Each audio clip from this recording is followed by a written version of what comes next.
Okay, I understand our speaker is patiently waiting to share his program with us, and that would be Sean Walker of Sky and Telescope, and his topic is, gee, solar eclipses. Just out of curiosity, how many here have made or plan to make plans for the April total solar eclipse? Everybody, as in the people actually on the call. I mean, they can see that it exists. They're not stuck looking at it like that. So,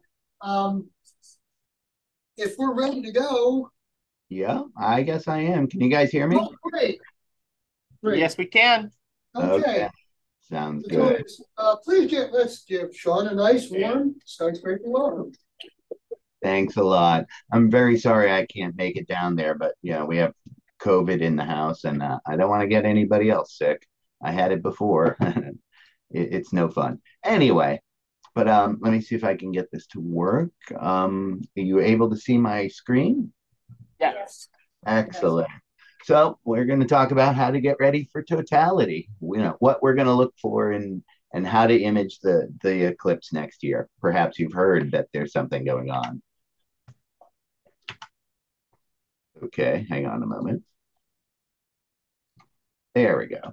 Anyway, April 8th is just 190 days from now. That might seem like a long time, but planning for encountering the path of totality, it can take some doing and a lot of planning ahead. Let's see. Where are you planning to be? Here's a map of where the path of totality goes through. It'll be greatest in Mexico, but all throughout the U.S., up all the way up through Canada and Nova Scotia. We should get a pretty good view in the afternoon. But this is the best you will see from outside, just outside the path of totality. That's pretty cool, but anyway. And this is what you would see if you stayed home in Rhode Island. Anyway, not terrible, but again, not a total eclipse. This is what you would see if you drove all the way up to Burlington, Vermont, or at least a facsimile of it. This was this past April's eclipse taken by my co-worker, Gary Saronic. Anyway, I'm bringing this one up because the eclipse next year is probably going to look very similar to this, and I'll explain why in just a few minutes. Anyway, but as we all know, you have to be in the path of totality to see the solar corona. Here's a good way of reading a solar eclipse map. I plan to be in the oh my god area. But anyway, but the path of totality isn't actually far from here. It's only about a 3.5-hour drive. Here's a close-up of the map released by NASA, and as you can see, passes pretty well in upper state New York, Vermont, tip of New Hampshire, and through a lot of Maine. In fact, if you drive to the end of Route 93, it ends in St. Johnsbury, Vermont, and brings you just within the southern edge of the path of totality, as you can see here.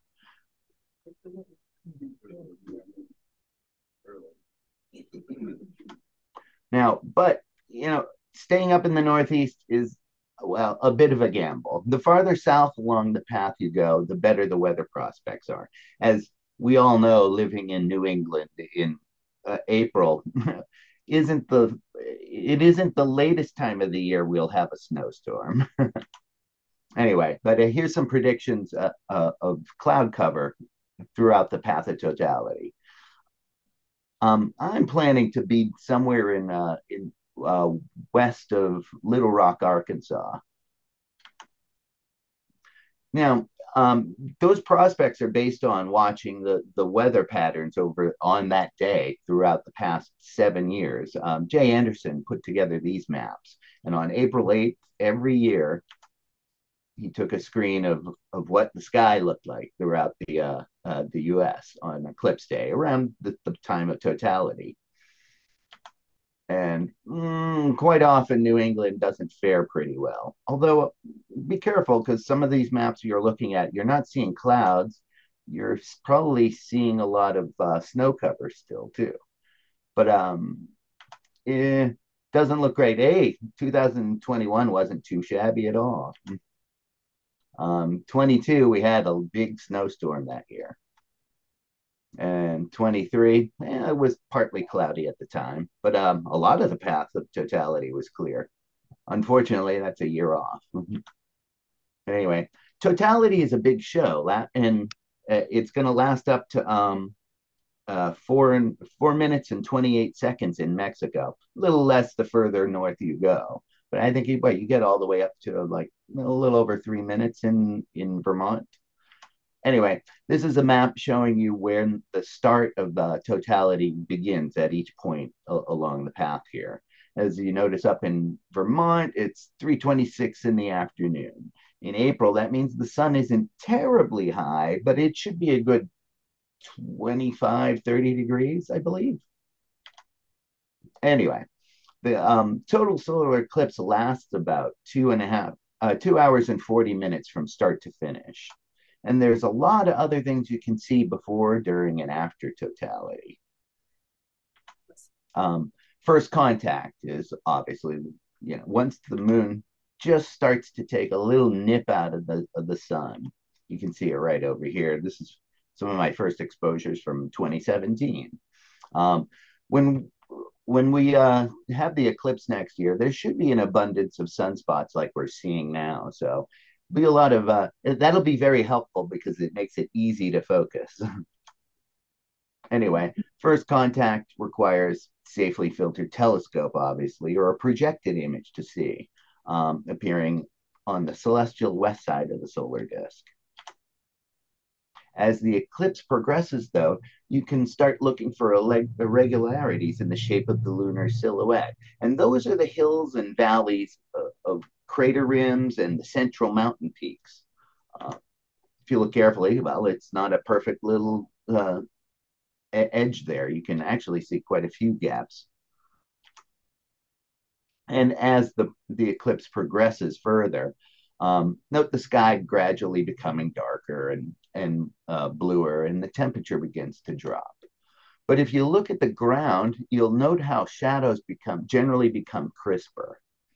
And you'll also start to see, starting at about halfway through the eclipse, between first contact and second contact, you'll start to see projected images of the sun from every gap in between trees. And it can be a really interesting experience. You might have seen it a few years ago when we had a very nice sunrise partial eclipse. That was a neat feature. I was able to catch a couple of those projected on a building while the sun was rising. That was 2 or 3 years ago. Anyway, but any pinhole will show this projected image of the partially eclipsed sun. This is I just held my hand up and made little crescent suns projected from during the approach to totality in the 2019 eclipse I saw in Chile in July 2nd, 2019. As it progresses further and the moon gets it covers a lot more of the sun, 10 minutes before totality, you start to see some really interesting changes. The sky begins to darken just like a deep twilight, and you might start to see Venus poking out below the sun, a good 5 to 8 degrees to the lower right, I believe. You can look on uniform surfaces or a white sheet or something, or a building, to watch for shadow bands. Now, shadow bands are produced by the thin slit of sunlight being refracted through heat waves in the atmosphere. The same ones that make stars twinkle and high-power telescopic images shimmer. The steadier the seeing conditions where you're observing the eclipse, the less pronounced the shadow bands will be. And this is how we know that it's definitely a localized atmospheric phenomena. I hope you can see this video. This is shadow bands and the approach to totality in 2019. Were you able to see those? No, never. Anyway, so 30 seconds before totality, you start to see a lot of drastic changes. The fast falling twilight casts extremely vivid shadows, and the day turns notably colder. And then oftentimes a breeze springs up. In fact, in 2019, it got pretty windy because we were in a valley watching the eclipse. That led to different problems, but I'll get to that in a few. Wildlife also gets confused. Birds begin to roost. If any of you are going to see the annular eclipse next month, you'll probably see the same effects during maximum annularity. I witnessed that the 1994 annular eclipse here in when I was in Boston. Well, actually in Cambridge, and we weren't terribly far off from the path of the middle of the path.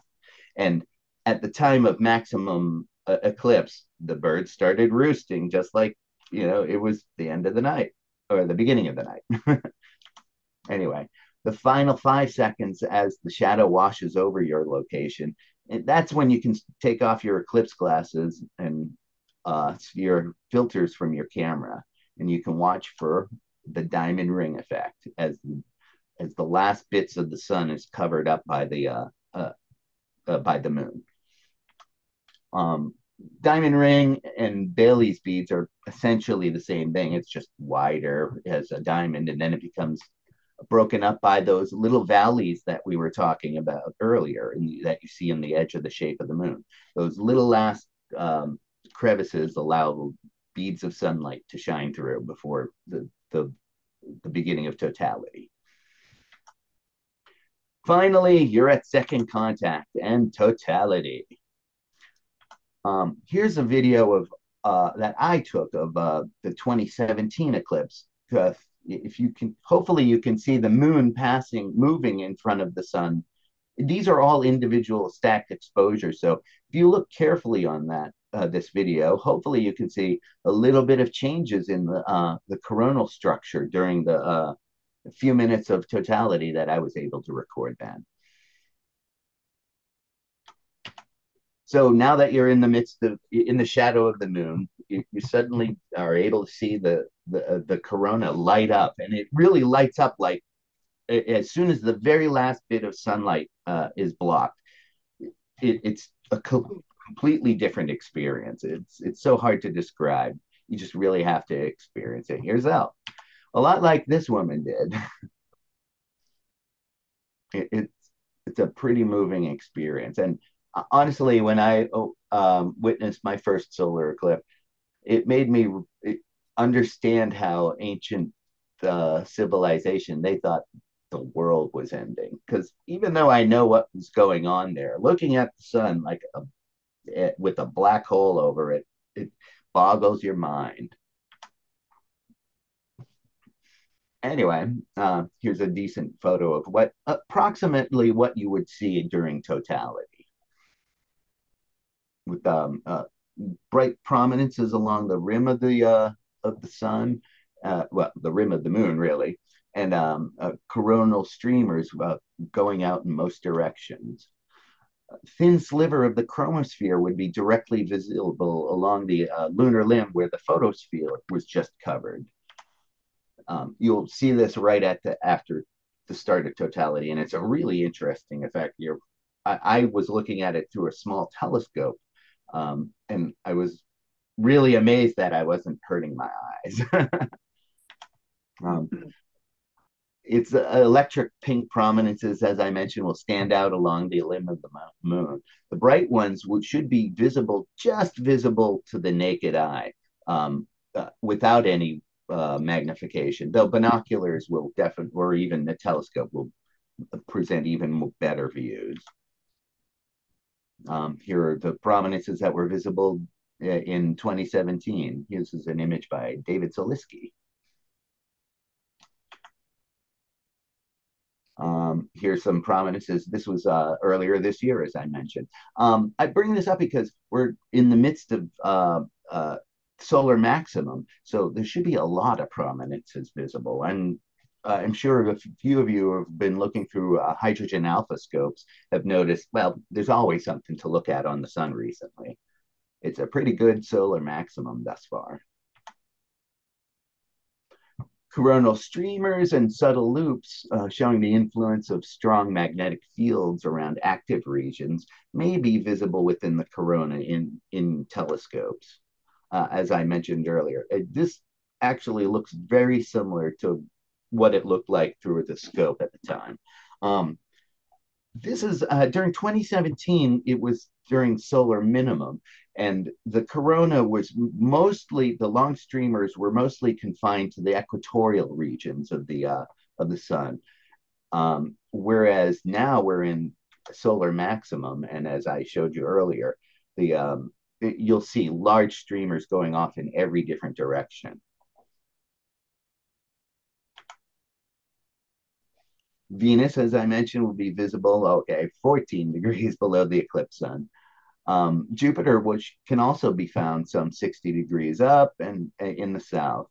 Also, if you can tear your eyes away from the eclipse, nearer towards the horizon, Saturn and Mars are some 10 degrees above the horizon in the west-southwest, and separated just by 1.25 degrees. You're not going to see all these stars and everything, but I took this screen grab from my one of my apps so that I could show you an approximation of what to look for in the sky. Don't go hunting for nebula, though. It doesn't actually get that dark. But the lunar surface should be visible, too, if you have a telescope. And it doesn't take very long exposure to reveal it in a half second or more. Here's, as you see, there's some of the albedo features are visible on the moon. In fact, this is when the moon is technically at its fullest. Finally, look on the opposite rim for the chromosphere poking out again, just similar to when you saw it after first contact, but on the opposite end of the sun. And this is where third contact will begin. It seems to, for me, it seemed to linger for the longest time before the first glimmers of Bailey beads occurred in 2019. See it on the limb there. This was 2017, actually, this image. And then following third contact, watch for Bailey's beads again, the diamond ring, and all the phases play out in reverse until the fourth contact over the next hour and 15 minutes. And you should really pay attention and just enjoy the view. But this is Dennis DeChico likes to take these composites of all of these images, and I'll show you how to make one of these in just a moment. This was Dennis in, I believe this was the eclipse in China in 2008. So here's some tips on photographing it in case you're interested. And I'm not going to get into super complex processing, but there's several ways you can take really easy photos of the eclipse without, overtaxing yourself and missing the show. Not quite like this, but this was always fun. So anyway, with whatever camera you choose, almost any exposure with practically any camera will show something. Which would you choose these days? We got cell phones, DSLRs, or mirrorless cameras are more becoming the thing. Or you could go with a specific astronomy camera. Anyway, let's look at the smartphone cameras first. They're best for wide angle scenes, capturing your fellow observers, projected crescents, as I showed, and also they take excellent video these days. But the latest generations of cell phones can take really nice wide angle eclipse photos. I have yet to see a really good close up taken through a cell phone, but I hope to be surprised this coming event. But this is one example from a gentleman who was down in Chile in 2019, and he took this with his Galaxy 9S. This was pretty clever, taking the picture just with his handheld iPhone in his coffee. But of course, you can also get these shots with your cell phone, and also you can record quite a few different good videos. The DSLR or mirrorless cameras are great for wide angle, time-lapse images, like I showed you a moment ago, telephoto close-ups of all phases, and yeah, they're great for your high-resolution detailed imagery. Here's another example of a time-lapse. You're taking a picture every few minutes during the eclipse. Or also close-ups with the camera through a safe solar filter. And of course, prominences, inner corona, outer corona. DSLRs are pretty much the way to go, or mirrorless. Then there's also the dedicated astro camera. They can do all of the same things as the DSLR that I mentioned, including high-resolution close-ups. But they're particularly good for producing calibrated, scientifically useful data. The only drawback with them, though, is that they do require some form of computer to bring along to control it all. Now, nowadays, we have these ride-along computers like by ZWO or Primalus Labs, Eagle. Those are a great alternative too, but I still recommend, if you want to get detailed photos of the eclipse, if you don't live in the path of totality, you might not want to go this particular route. But also, any older cameras work too, particularly video cameras and point and shoot models that record video. As I mentioned, anything that you can point at and take a picture with these days should get you a nice little keepsake. So remember, except during the totality, obviously, you must have a solar filter over the front of your telescope. Like I said, you can take it off a few seconds before totality. It's safe for a couple of seconds to see the sun. Don't sue me. Anyway, here's a really easy eclipse, a wide angle time lapse project that you can do that I've been showing you. Let's see. This was developed by Tuzel, and he detailed it in the October issue of Sky and Telescope, or Tunk. I have a hard time pronouncing that character. It's Tunch, sorry. It can be done, wide angle time lapse can be done with any camera with a wide angle lens, like 24 millimeter or wider, so that you encompass the foreground and all the phases of the eclipse with a decent framing of your anyway, your composition. Thank you. Anyway, here's a quick table to give you an idea of what each camera sensor combination should be able to produce a good range of a good field of view for your for an eclipse composite like this. All right. The point is so that you have enough room to fit all of the stages of the eclipses in it.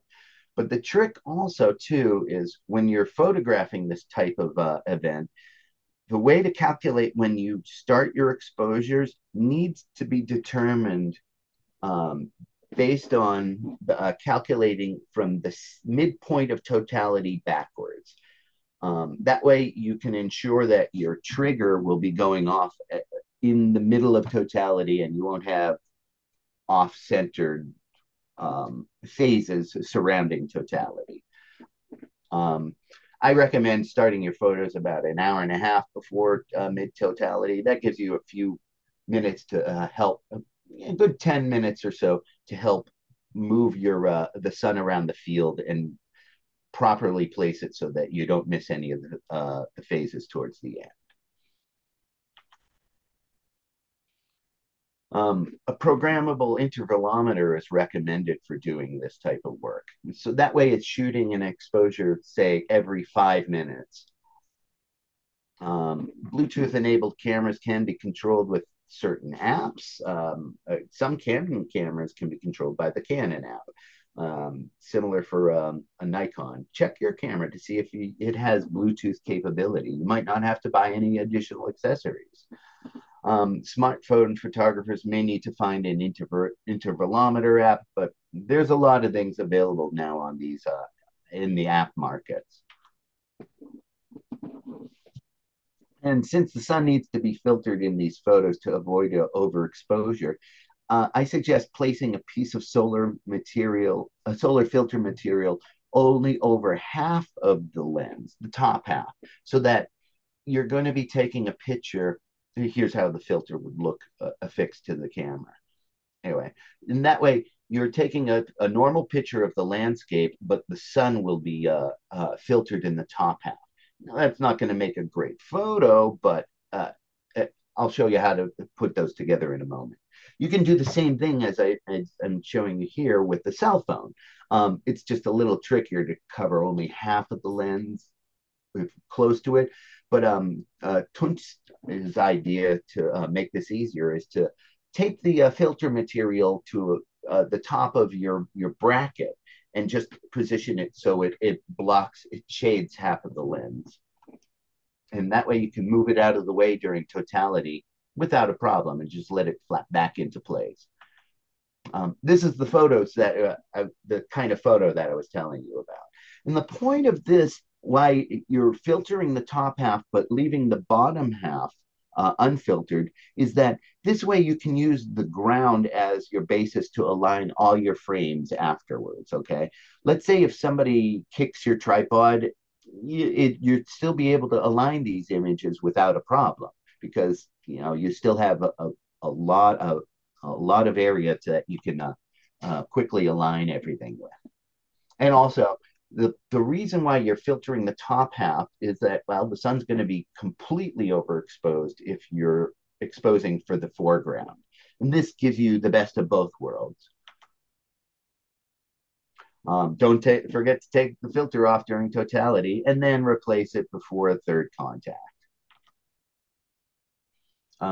You can blend the resulting images together in Photoshop or another photo editing program.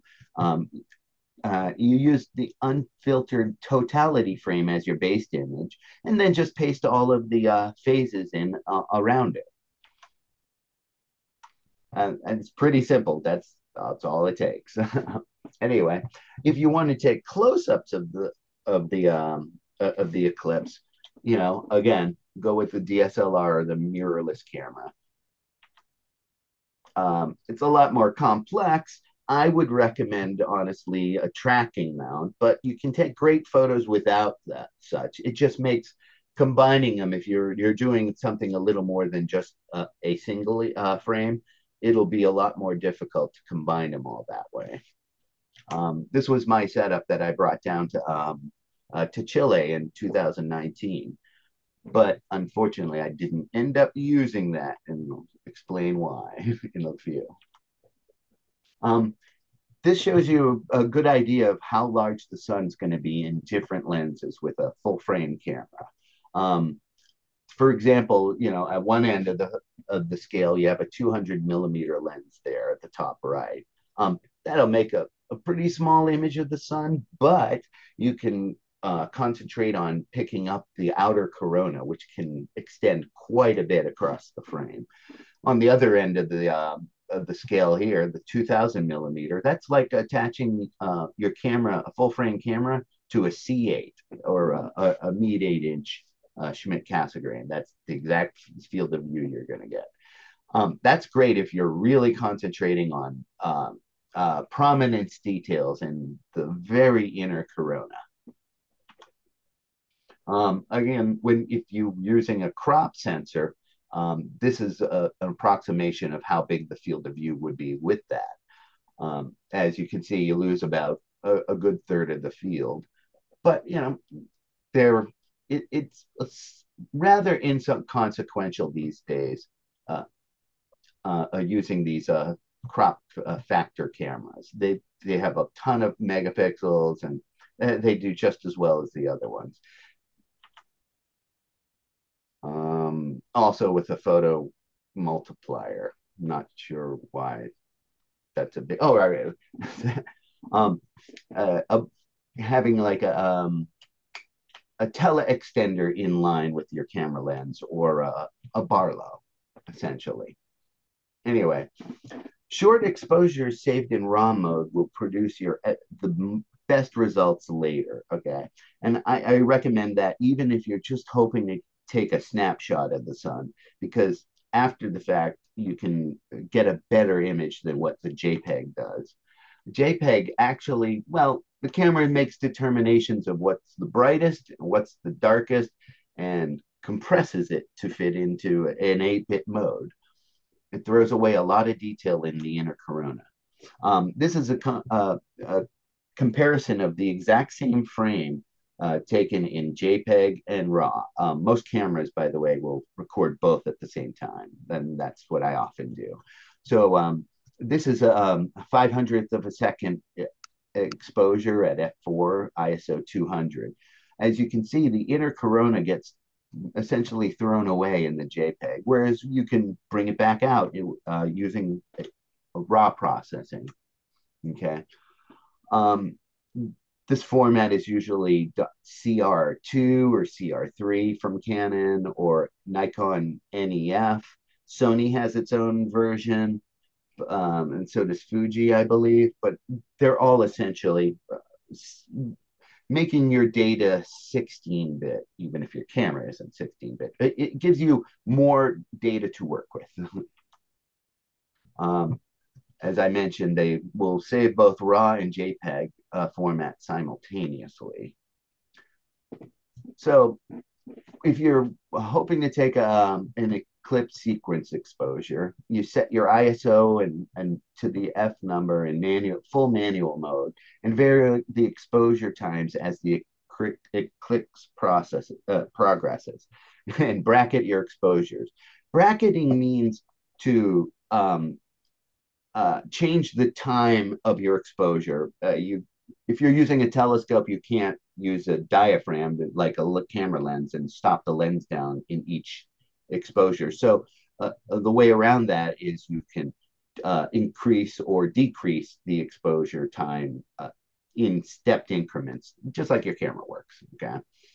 Doing this, there'll be plenty of time to do more than one exposure during the close to 3.5 to 4 minutes of the eclipse totality. These are some general recommendations of settings based on the focal ratio of your camera, your whole entire optical system, camera or telescope and lens. Anyway, ISO 400, I would suggest for shooting at f4, 200 if you're shooting a little slower, or even if you have a f8 system. Those are like those mirror lenses, the 1,000mm lenses. You're better off shooting at ISO 400 at that with that setup. But here's some exposure ranges to be aware of, so you be able to get a decent exposure of each of these particular stages in the eclipse.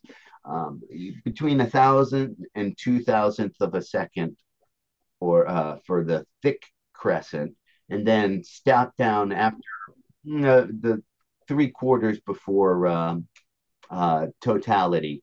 You can go down to about a 500th or even a 250th of a second to capture these. Bailey's beads and the diamond ring and prominences can be caught at 1/2000th of a second, all the way down to a 500th of a second. The inner corona is a little shorter. You want longer exposures, actually, so you can drop it down to all the way to a 60th of a second. And pick up a little more when you go longer with an eighth. And then anything from an eighth to 2 seconds, you can pick up the outer corona. And then cycle back to 1/2000th of a second and repeat your stages again. Stepping back through the rest of the eclipse, you would just reverse the process. You go to faster exposures after the end of totality and catch the Bailey speeds with a 500th of a second. And again, step through the partial phases.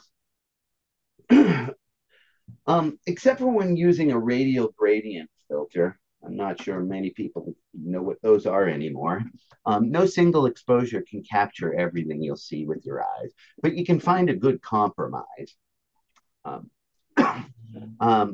This is a single exposure taken with the 70 millimeter pronto I shot with in Glendo in a Canon 70D at ISO 100. This is a 1/80th of a second exposure.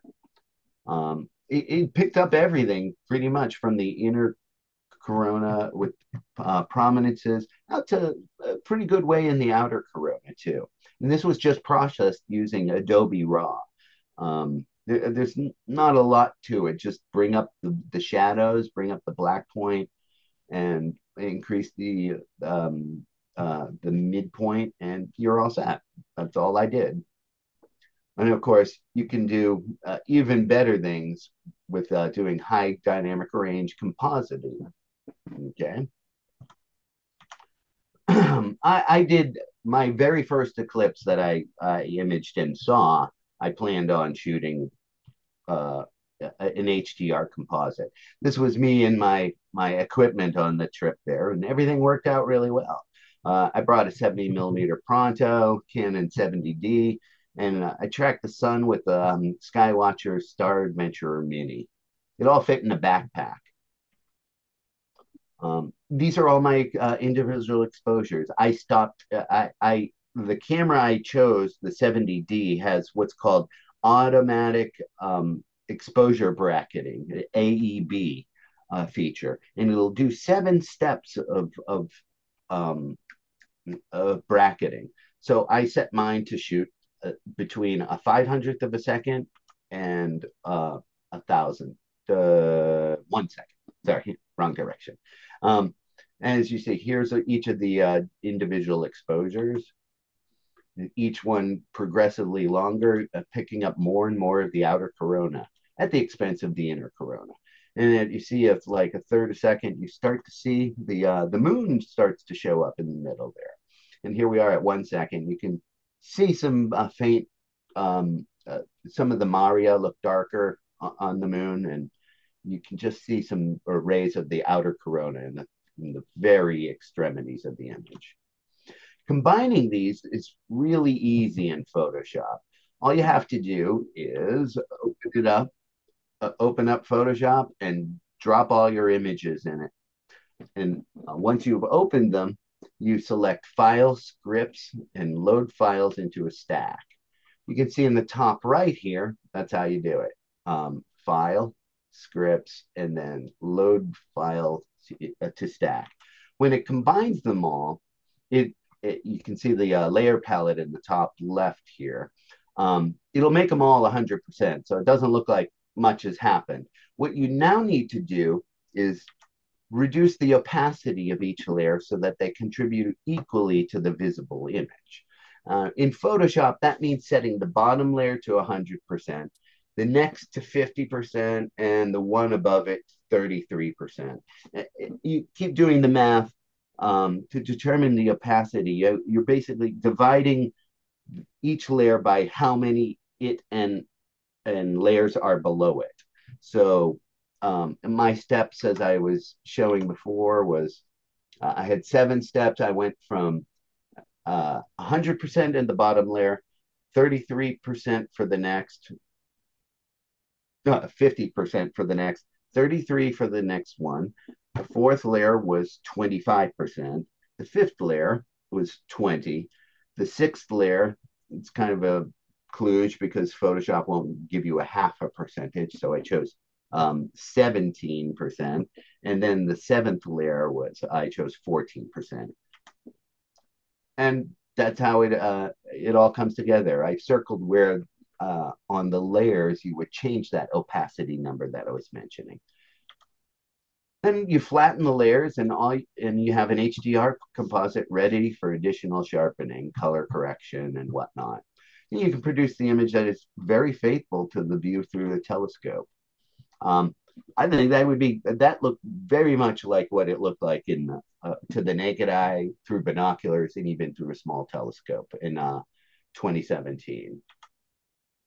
You can also perform more complex processing to reveal the intricate inner details of the corona, as I've shown you in earlier pictures here, like this, all right? But that takes a lot of complex combining, applying layers to each other, and I've described it elsewhere. I'm not going to bore you with the technical details of how to do that, but the results are far more than what you can see with the naked eye. Let me just go back to that. That was my results from doing this difference layering to bring out subtle structures in the inner corona. This was the Glendo eclipse. I've also done the same processing to several other people's images. This was the same.